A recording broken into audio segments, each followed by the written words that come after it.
the difference between knowing if they really are trying to scam you, or if they're trying to figure it out and they're doing their best, but they're just not meeting those results.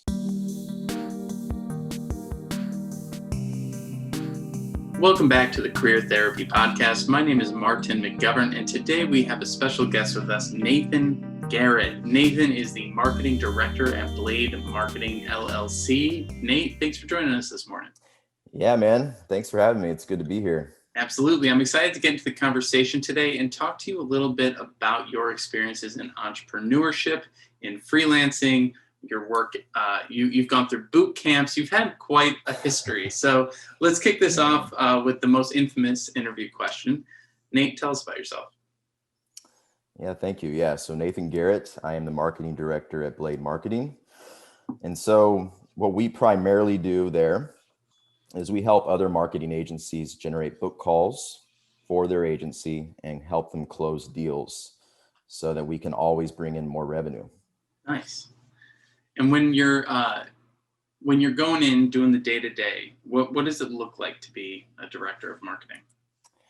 Yeah, good question. So it's been quite the journey to get to this point where I've been a project manager in multiple areas online, digital space, when it comes to design or marketing. And so my day-to-day really is a lot of myself coming in and having to motivate. I have 2 team members under me. So we usually have like a little briefing the first thing in the morning. And then from there, we figure out what we're going to do that day, any bottlenecks that we're going through, and go from there. And then we kind of split off and we have our own projects that we're working on. That's awesome. And you've had a pretty interesting journey getting to this point. We've worked together in the past when you were part of a boot camp. And we won't say the name of any of the boot camps or anything, but we've definitely, you've had quite a journey. So I'd love to rewind the clock because you've had experiences with entrepreneurship, freelancing, collaborating with business partners, working full time.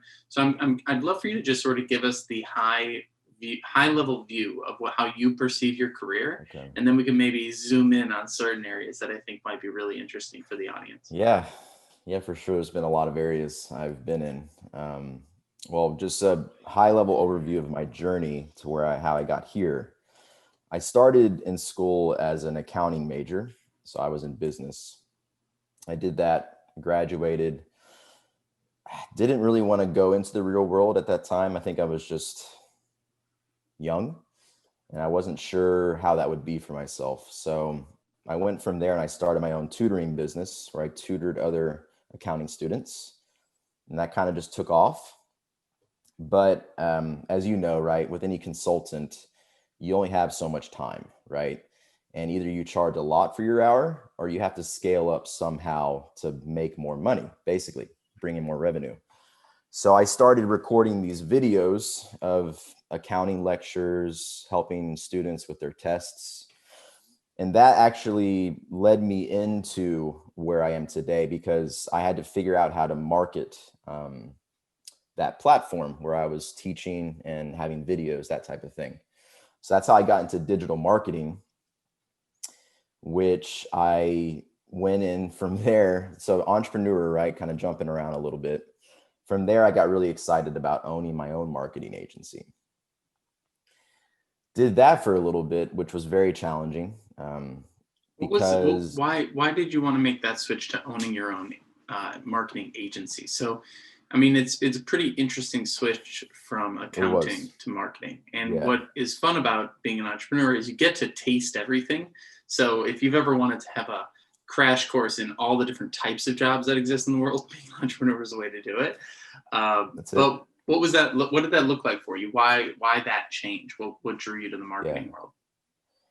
It's a good question. Yeah. So why that change? I think when I just started because I had this accounting platform, right, where I was teaching and providing these videos to students, but it's one of those things where now if I would have gone back a few years, I would have done a lot more research and testing up front before I created this platform. But, you gotta try things, right? So I made this platform with all these videos and I started getting into digital marketing And it was something that just switched over where I was like, I really enjoy this a lot more. Like I really, really enjoy it. And so that's kind of how I was like, okay, I'm going to try to start my own agency because I enjoy the work so much. And I want to provide that service for other clients. That's awesome.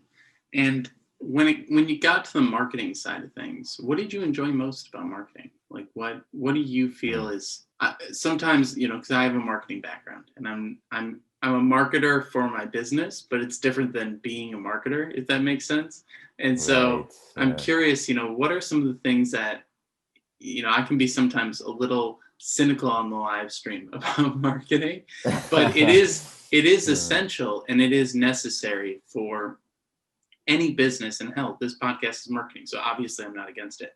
So I'm curious, like, where do you find the value of marketing to be if you were going to talk to some of the cynics out there? Man, and there's a lot of them, and I can understand that. That was one of the reasons I left the industry for 2 years. We can get into that. Because overall the industry can transform businesses, but it can also overpromise and underdeliver. That's what I ran into more often than not. People overpromising, underdelivering. So by this point, I would call myself more of an ethical marketer. That's how I like to see myself. Kind of like an ethical hacker. I love it. Yeah. Yeah. Because it's sad that you even have to put that adjective in front of it. But at this point, I feel like I need to differentiate. And I know a lot of other people that have done the same thing where if they don't believe in the business or the product that they're promoting, they're not going to do it. Mm-hmm. And I do fall in that camp more often than not. Not always, right? Because sometimes you have to balance with, I have a sales division in my agency and they bring in clients, and I can't always have my say in it. But for the most part, we are aligned on that same view of ethical marketing, making sure that not only we're having a strong sales team that can bring in clients, but we have a strong back end that can provide a quality service and retain those clients. Client retention is one of our biggest goals because if they stick around, we're doing a good job. Absolutely. So let's take a look at, I love this concept of ethical marketing. I don't think I've ever actually heard it said out loud in that way before. Maybe it is like a whole genre that I'm now very excited to get into. And so, there's a lot of things happening around ethics in business, right? There's, trying to remember what it is, what the corporation status is of like people that are trying to be ethical or very, it's like a B Corp or something like that. Not entirely sure, but I'm not sure. What are the areas? Let's start with the negative. Why not? What are the areas where marketing goes wrong? Like I know there's a lot of stuff out there around, even the field that I'm in has a lot of fishy stuff. And so I'm curious, where have you and do you see marketing going off the rails? It's a good question. There's a lot into this, but I'll try to keep it brief. So, well, please don't. Get in the weeds. Obviously we've seen, if anyone's been on YouTube, right, you've seen the YouTube videos of any type of guru in their space. This is a very common occurrence online now, especially. There's another marketer I know that's in my same camp. She calls it bro marketing, where you have these videos, guys in front of their mansion, they got Lamborghinis behind them, right? Maybe some women, and they're throwing money in the air, whatever it might be, right? They got the supreme money gun. Yeah, supreme money gun. And it is such good, like as a marketer, I understand this stuff. It's such good bait because the funnel in marketing, AIDA, right? You got to start with awareness. Walk us through it. Yeah. Okay, so you got to start with awareness, and those types of videos are really good to get people aware of whatever they might be selling because you have all these flashy things at the first. Now, more often than not, though, those types of gurus are actually just marketers. They know how to market really well, but there's no real like product. There's no substance behind it that's actually going to help people. Now, that's not all of them, but more often than not, you come across these like scam marketers that they're just very good at marketing at something. Anything. But anything, but will it actually, the product itself behind that, will it actually do what they're saying it will do? Most of the time it's embellishment, exaggeration on like typical results for someone. And I've been on the other end of that. I've purchased products and realized that. Anything stand out to you? Well, I mean, I was part of a program that kind of got me to this point where I'm at. They did help me along my journey to understand how to run an agency, how to do proper digital marketing. But also within that product, there was a lot of unethical practices when it came to overpromising, under-delivering. One specific instance, and I'm not going to name names, obviously, was so just to kind of backtrack, I was going to run an agency, start one. And to do that, you know this as well, you have to generate leads for your business. Because if you don't have any customers coming in that are interested, you don't have a business. You don't have a business. No business, right. But there are two parts of that, right? You have to be able to generate the attraction for customers to come in. On the other side of it, though, you have to have a sales team that can actually take these customers, get them on a phone call and close them. Because if you don't have those two parts going, there is no business. It's that simple. So where my strength was is on the lead gen side. I'm a digital guy. I can set up all these little things where literally you just open up your calendar every day and you see book calls of customers that are interested. I'm very good at that. The sales side of things is not my area. I tried it. I believe I could have gotten pretty good at it, but as far as you know this, if you don't like something day to day, you're miserable. Mm-hmm. You're not going to want to get good at it. It just, you don't have the passion, right? So that was my weakness, was the sales side. And this program, they promised to give me a closer. So like, hey, you're generating leads. Here's a closer. We're going to train him and we're going to hand him over to you. So what I did is, based on that promise, I spent more money to generate more calls contingent on that promise. They never trained that person. They just handed them to me. I didn't know what I was doing, right? As far as a salesman. And it was a long struggle just to get this person to kind of learn how to close. And I'm not even one to teach him, right? So that was one unethical thing they did, where they promised something to me. I spent more money based on that promise. And in the end, there was no closed deals. Does that make sense? Yeah, absolutely. And so how has that informed your work moving forward? So, you know, there's all these different, and part of it is overselling, under delivering. Another part of it is, you know, in the world of marketing, we're always trying to weave a good story of some sort, right?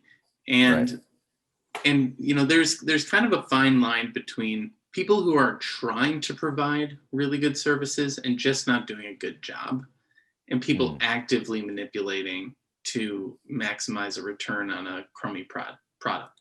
Right. And I think that is also an interesting area where it's like, not every poor outcome is a scam. Sometimes it's rough to run a business. Right. But then there are the scams, right? The people that legit, like, behind the scenes are writing like, these people are morons and I can't wait to take all their money, kind of a thing. So it's an interesting dynamic. This example that you gave, is it kind of on the border of those two things? That's sort of what it sounds like to me. What do you think? It was on the border. I mean, I think they meant well. I have another story about that too. And this comes back to just really any business, not marketing, not agencies, but having the proper systems in place on the back end to be able to onboard clients. You have what they call SOPs, standard operating procedures, something that is a document that you can look at and you can hand to any contractor. They can replicate the process, right? So that's where I think this company that I had invested in, basically, that's where I think they fell short. Is they didn't intend to shortchange me, but they just didn't have the right systems in place on the back end to keep everything organized. I think they just forgot, overlooked it, all these things, right? Too many clients and not enough people on the back end to support those clients, if that makes sense. That makes sense, yeah. And that's a good point you made earlier about the difference between knowing if it's if they really are trying to scam you, or if they're trying to figure it out and they're doing their best, but they're just not meeting those results. Exactly. And that's where it's a great way to look at it. Well, and that's where you can start to see like, well, with these people, is there a refund option? Are there like other things that, make up for it? Are they trying to provide other types of support that might make up? Anyway, so when folks are out there and they're, we get hit with what, like something like 4,000 marketing messages before lunch or something like that. Do you know what the stats are? I don't. A lot of LinkedIn outreach. I'm sure everyone that's listening to this right now knows exactly what's going on LinkedIn. When they open their inbox and it's like, wait, who is this? Or they're pitching me within the first message. Oh, who is this? I don't know who this person is. So there is that route. If you want to get into as far as cold outreach, you can definitely spam and send as many messages out as you can, right? Without even remembering who's on the other side of that message. And then you'll get a certain percentage that will reply, a certain percentage that will maybe be interested, right? But I don't know about you. In this, as we see that more and more and more, right? These types of spammy messages, the people that stand out are going to be the ones that provide value first without anything in return, just providing value and what they call kind of like permission-based marketing, where in the end, you're kind of asking for permission to be able to speak with this person. Interesting. Can you go a little deeper on that? What exactly is permission-based marketing? Yeah, so it's a different approach than just spamming people and hoping for the best. The approach is more of coming from a place of value and education on whatever it is you might have. So you can give someone a free PDF or a free cheat sheet on something they might be interested in, but you kind of move them through the sequence of value and education and touch points, right, throughout, but you're not selling anything per se. You're just providing value. And then through that, it's kind of a form of, by the end of that value sequence, so to speak, if you do bring up a product or a service, it's coming from a place of, hey, I've given you a lot of value. I wanted to make sure you are the most informed on what I'm trying to give you. Now I have this thing that could be a solution to your problem. Would you be interested? You're kind of asking permission at that point. That type of sale or cold outreach, or whatever you might call it, is the most effective, and it's the most sustainable, because you're giving first as opposed to trying to take, if that makes sense. Absolutely. And there's actually a great book out there called Give and Take that people should check out. So that's awesome. And so, all right, so you've gone through this experience. So you were part of a company and you were trying out the more entrepreneurial side of things. So, and you came across some issues with, what was happening in their way of marketing. Is that right? Yeah. Most of the agencies I worked with, most of what I saw in the industry was what I would call more of the unethical type of marketing. But what they call in the agency world, they call it churn and burn, meaning you are so heavy on the sales side of things where you can generate leads, you can close deals, but you are neglecting the support side, the service side, all of that back end stuff. You're neglecting it because you're so focused on bringing in new revenue. So what the product of that is that you are always bringing in new clients, but you're not retaining any of them because you can't provide a good service. And it gives the marketing industry a really bad name. A lot of people probably view it that way, which makes sense because a lot of people view it as they're just trying to sell me. Like, that's it. As opposed to, I'm coming in to figure out what problem you might have. And if there is a possible solution I can give to you. There's a difference. Like, I'm not trying to sell you here. I'm just trying to learn about you and see, oh, that's interesting. So you're having trouble with generating book calls for your agency. We have a product that actually can solve that problem for you. That's what I like about it, the solution-based marketing, if you want to call it that as well.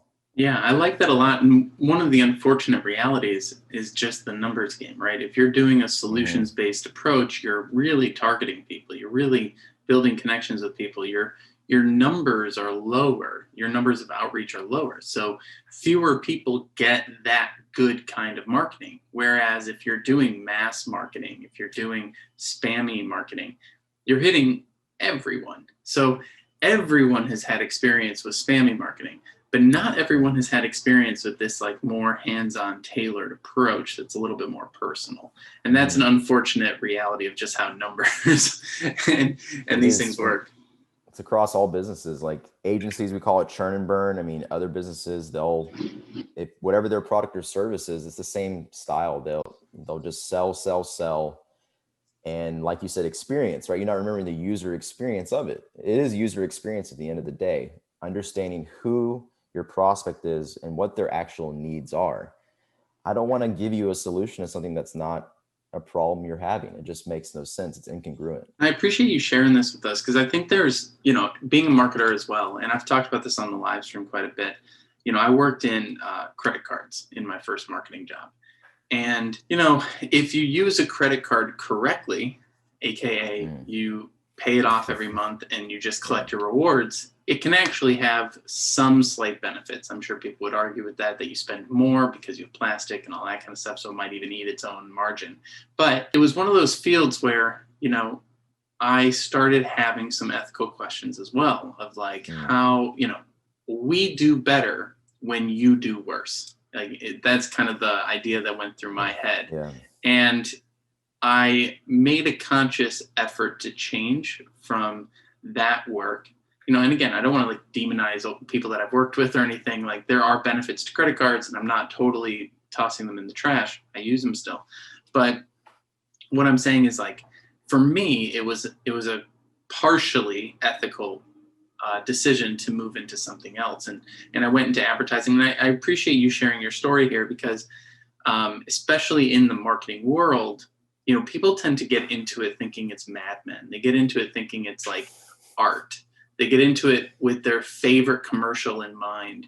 And then they're doing radio spots with like a really high pitched voice that's just screaming at you through the speakers. And, and it's interesting to see that dynamic. And what I noticed early on in my marketing career, and one of the reasons I'm a coach today, is people get pretty disillusioned when they get into the marketing world early on. And I think, you either come to terms with it or you move into a different industry.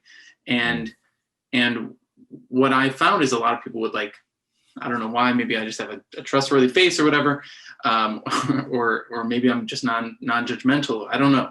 But people would complain to me about like their worries about being in the marketing field and how certain things felt good. Like one particular example, someone came up to me and they're like, my company is wanting to access all my LinkedIn contacts and have me use my personal network in order to sell the business. And I see that all the time. I'll see people using their personal LinkedIn to spam people. And it's like, you have to live on beyond this company. You can't ruin your reputation. It's like, you should use their software and ruin their reputation, not your own. So I found that to be interesting. I appreciate you sharing your marketing story because there is kind of this, push and pull in the marketing world of like trying to walk that fine line of, I enjoy doing this. I'm good at doing this. It has a real business benefit and no business can function without it. So it's a necessity, but there are these worrisome things that we have to navigate around. And that kind of exploration that a marketer goes through and that mental sort of journey, I'm curious to hear how that went for you, because you've made a few changes away from marketing and back towards marketing. And I've done a similar thing where, I'm a coach now, but I'm a coach who runs a business who does marketing. So it's like, you have to. Yeah, it's like a full circle, right? It's like I ran away from marketing just to be running a business where every day I do content. So I'm curious for you, where have those like moments of epiphany been for you, or those moments of realization where you wanted to get away or you wanted to get back into it? Yeah. And just to touch on that real quick. Yeah. I mean, I think, with any business, anyone who starts a business, you have to understand that whatever the service that you're passionate about, that you want to provide to someone, if you own that business, that is not going to be the only thing you're doing. You have to do the other parts of the business to keep it running. So that makes sense. That it's funny, you went from a coach, like, I'm just going to have a coaching business, but now I'm like, oh, I'm doing content marketing. I'm doing more marketing than I've ever done. It's just part of it. And you're doing a great job. I won't lie. I do watch your stuff on LinkedIn. I don't watch everything, but I see the strategy that you're employing. I see it from a holistic point of view. and your branding is on point. I love your branding. Man. With every piece of content, you spent some time on it. I imagine you hired some designers to help you with that. Nope, do it all in Canva. Really? Okay. Yeah. That I do have a little bit of a design background, so that's another thing, because you went into the UX world for a little bit. So tell us about that transition. Yeah. So kind of what we were talking about earlier. Yeah, I had run into too many other marketing agencies, and just in the general marketing world I just had this overall, for lack of a better word, disgust at what I was seeing over and over again, where the client was the last priority, sales were the first priority. And I remember distinctly being part of an agency. I think I just partnered with them, and I was doing some back end work for them. And we were struggling with delivering results, right? And the agency, though, thought everything was great. Like, we're meeting with the client once a week. We give them a report. They like how the report looks. And I'm just like, but we're not actually providing ROI here. It's just overall fluff of like, but the meeting went well type of thing. Like, who cares about the meeting? Like, we're trying to figure it out, and the client's getting upset after a while because they're not getting their ROI, et cetera. That was kind of the final straw for me. I was like, I got to try something else. I want to get out of this industry. Not only what I was seeing, but also I was struggling as an agency owner to close deals. That was my weakness, right? So it just wasn't working.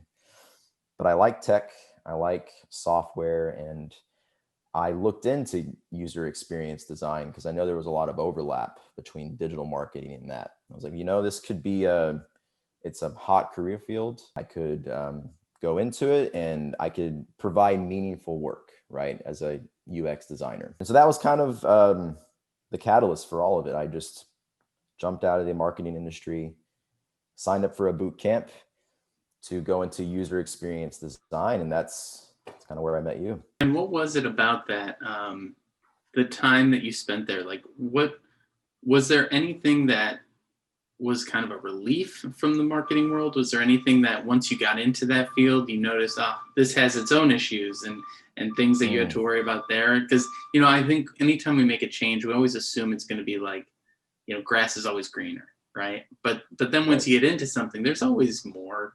There's more to the story than we expect. And so I'm curious, like, what was that transition like for you? Yeah, good question. Yeah, I mean, I had expectations for sure. And that's how everything is, right? When you're moving and transitioning to something else, you have an expectation of how it should go. I would say it's interesting because a lot of my business knowledge I brought into that. Within design, it's still a business you're going to be working for. And the biggest challenge I would say that designers face, and I've spoken with many of them just through informational interviews, the thing that kept coming up over and over again, and that I saw as well, was that balancing the user's needs and the business goals. And in reality, a lot of times, in a perfect world, it would be nice 50-50, or, if you wanted to divide it up differently. But in the real world, a lot of times the business goals can really overshadow what the users need at the end of the day, because they need to bring in revenue. They have their income statements, they have their investors, whatever it might be. There's a lot of pressure on that end. And so that was an unforeseen challenge that I saw in that industry that was it was interesting for me, because I actually understood all the business side of things, and the user experience part is where I was still learning. When a lot of my peers, it was flipped. They were really, really good on the design side of things, but understanding the business side of things as far as why they're getting pressure to do this and that was kind of where they weren't sure about. So that was what I saw the most often in UX design. Yeah. And so what was that journey back to marketing like for you? Right. So after going through the boot camp and being in that field, it wasn't too long, but I learned a lot. I'd say that from being in that boot camp, I learned a lot from my peers as far as the way they approached certain problems. The one word I would say that most designers I met, what they are like, is very thoughtful.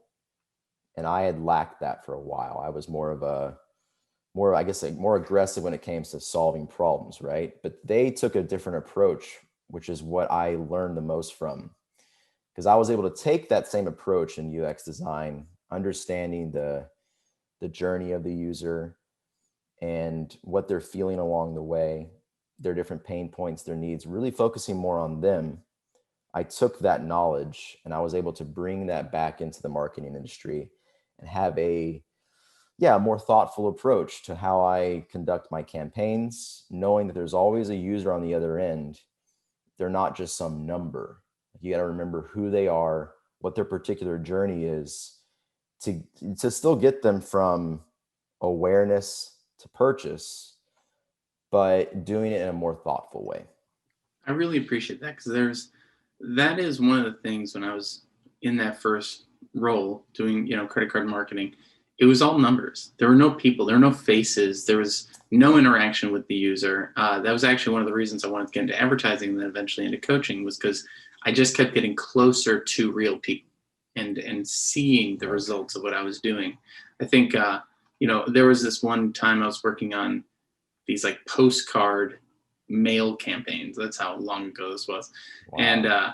And we would just literally just send out postcards all day, every day, and get response. Like, we would check the bit.ly links and we would do all that kind of stuff. And I'm like, I don't even know who gets these things. Like, I know their locations in the country and in the world.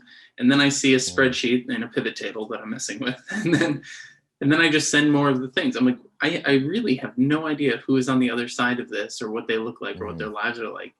And that is such a great insight that you got, of going from that numbers-based kind of at scale marketing to the beautiful thing of what UX design and really, like, you're interviewing users, you're getting data, you're trying to see, do those heat maps of where they're looking on screens. You're really digging in and seeing not just the behavior of the user, but also their face potentially. So that's a really cool insight to bring back into the marketing world. And especially if you're going to go this more ethical route, you really have to be aware of who it is you're talking to. So now that you have that perspective, how has it changed your approach to marketing? How has it changed the way that you think about, balancing that business to customer relationship and things along those lines? Right. I mean, it's definitely changed the way I view, I guess you would call it, the buyer's journey. I mean, there's user journey, buyer's journey. I mean, they are pretty similar, except for with the user journey, a lot of times it doesn't always end in a purchase, but in marketing it does. But the parallels are there. And so that's what the biggest thing I've changed about it is doing more research into my audience. We even create avatars, just like in UX, same thing, knowing more about where does this person shop?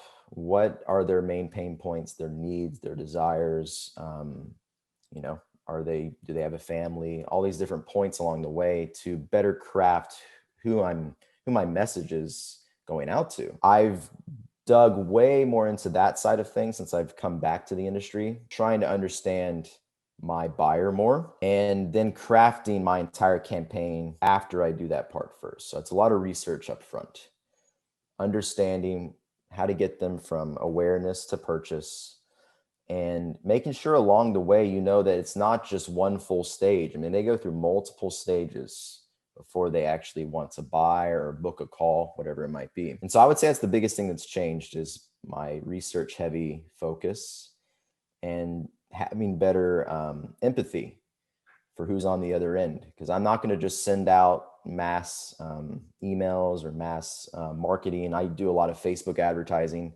And so I am looking at the data, but I'm still coupling that with still understanding my user and how I can change certain messages. For example, I'll give you one example here. So I design what they call sales funnels, right? Where I bring a customer in that doesn't know who this business is. And I take them through a series of stages digitally to get them down to what they call the bottom of the funnel, which is when they're ready to buy or book a call, whatever it might be. So recently we've been running into some interesting bottlenecks with some of our funnels, where they're called B2B funnels. So meaning that we have a client that wants to get book calls from other businesses.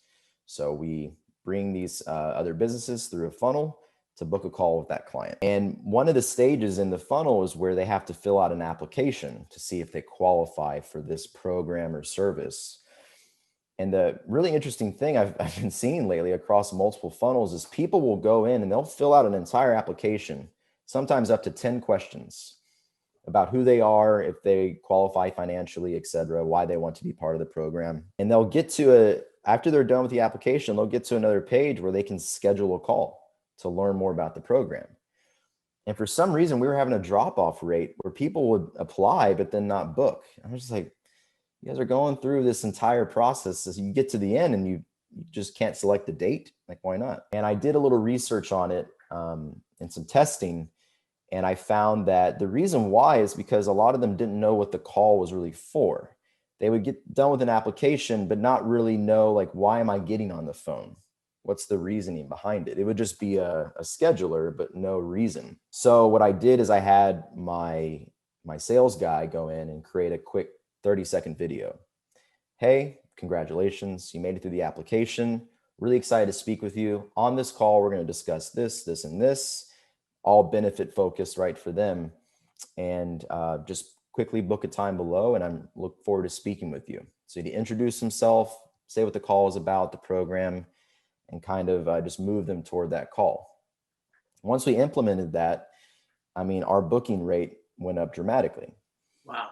And so it's just understanding more about their journey as opposed to looking at just the numbers. I dug in to figure out what was their journey from application to call, to understand more what they needed to nudge them to book that time. And that's really the beauty of marketing. It's supposed to be about uncovering insights to how people behave. And that's really my favorite part of marketing is the behavioral side. People always ask, like, 1-page or 2-page resume. Well, I mean, there's a million answers on it, but think about human behavior. How do people behave? How much would you read, right? Cover letters or sales messaging or emails. Like, I remember one of the big fights I always had at a company where I was doing a lot of marketing was the number of call to actions in an email. I'm like, it should be 1, but there's like 15 in here. And like 15 links. Right. Yeah.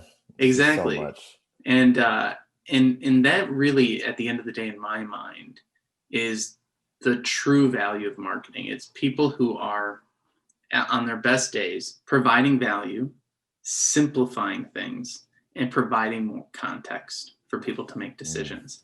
And I really think that that's kind of, whenever I'm thinking about it, it's like, am I providing more context? Am I giving more detail? Am I making things easier and simpler for folks to interact with? And, I think being so far away from the marketing world now, I'm probably doing a lot of things very wrong. A lot of what you're talking about is making me go, we should have a separate conversation. But for sure, man. But yeah, it is fascinating to see, like, there's like the romantic idea of marketing, of like being this art and this like way of selling Heinz ketchup that like will speak to your soul. And then there's white gloves. Exactly. Right? And then there's the negative view of marketing, which is this like scammy, everyone's just trying to get, out for themselves kind of a thing. And then I love this ethical view of it, where it really is about a relationship building process between the people that work at a company and the people that buy from that company. And that relationship building aspect seems to be, I don't know how every company will implement it in different ways. But having that mindset, especially for young entrepreneurs and for small businesses and for agencies and things like that, is definitely the way to go. Because I mean, with everything, retention, like you said, is so important.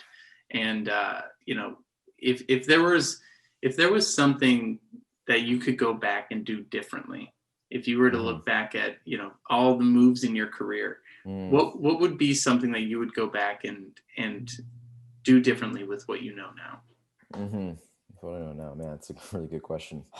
I would say I would have stuck with that first business longer. I leapfrogged a bit when I started with my, a video platform for accounting students. I leapfrogged into a marketing agency. I think I would have, if I could have stuck with that longer. I think with anything, as long as you don't give up. I mean, that's very cliche, but it is true. Like, because as humans, we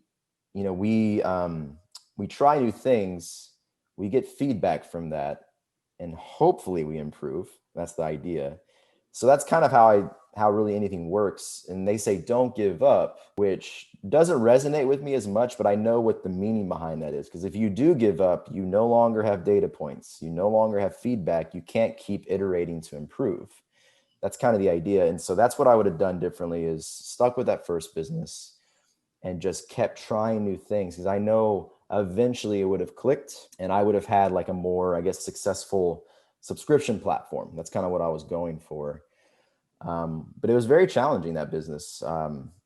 So that's kind of why I did leapfrog a bit. I think it was more of just like, I don't want to do this anymore. I'm tired of failing. And at the end of the day, though, man, it's the best thing there is, because that's how you learn. Absolutely. And so if folks were to try and find what you're working on today and follow along with your journey, what would be the best place to point them? Yeah, I mean, definitely connect with me on LinkedIn. I'm on there. I guess you can. We'll put your LinkedIn right here on the screen and also in the description. Yep, I check there most often. I'm not a big. I don't post often, but I do like to support my colleagues, you as well. I always like your posts just because I know how the algorithm works, and I'm like, let's give Marty a much nice appreciated. Like here. Much appreciated. So I'm always there to support other people, content creators. So I'm on there for that, and yeah, feel free to connect with me. Awesome, Nate. Thanks so much for joining. Is there anything else that is on your mind when it comes to marketing, or anything that you're studying right now that you think is really interesting that folks should be aware of? Yeah, that's a great question. So my agency has recently transitioned to what we call B2B marketing. So helping other businesses market to other businesses, basically. We were in B2C prior to that. So helping businesses market to consumers, right? The masses, which in my industry, B2C is just less challenging than B2B. B2B, there's a lot more money in place, and there's a lot more systems that you need to be put in order to get results. And so during that transition, I've been learning a lot more about the B2B space to get better at that, because that's where we're moving our agency, and it is the most lucrative, and you can have the highest as far as bringing more revenue per client as opposed to less revenue and lots of clients. That's harder. So that's the area I'm trying to get better at, is the B2B marketing side. I'm always learning. And as of recently, with the most recent clients, I'm starting to dial it in and see results, which feels really good.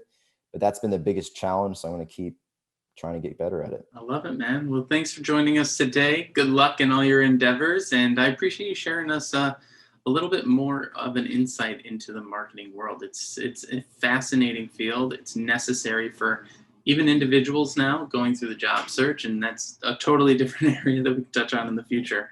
But yeah, it's becoming more and more essential, and I think anyone who's on social media definitely sees it. And so it's good to have these kind of different ways to look at it, from the mass marketing to the scam to the ethical side. It's really nice to sort of see the full view. So I appreciate you jumping on today. Thanks for having me.